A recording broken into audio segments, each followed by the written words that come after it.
প্ৰথমে মই কণীপুখুৰী গাঁও পঞ্চায়তৰ হৈ সমূহ কণীপুখুৰী গাঁও পঞ্চায়তৰ ৰাইজক নমস্কাৰ কৰিছোঁ।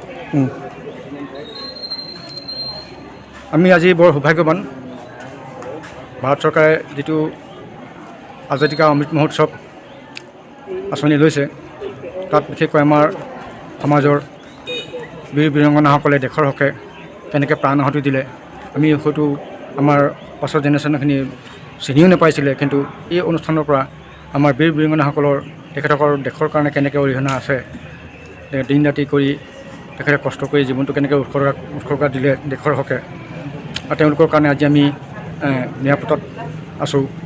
এই বিষয়ে আমাৰ পাছৰ জেনেৰেশ্যনখিনি ভালকৈ বুজি পাব।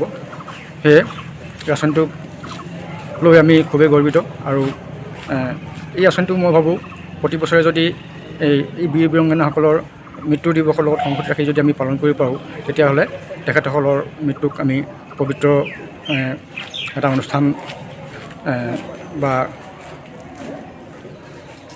সন্মান দিয়াৰ এটা দৰে হ'ব। আৰু এনে কৰিলে সেই নিথৰুৱা ঘৰখনৰ তেখেতসকলেও ভাবিব যে সমাজখন আমাৰ লগতে আছে বা পঞ্চায়তখন আমাৰ লগতে আছে, তেওঁলোকেও এটা উৎসাহ পাব, জীয়াই থকাৰ এটা অৰিহণা পাব। ইয়াকে ক'লোঁ, এইখিনি কৈ মই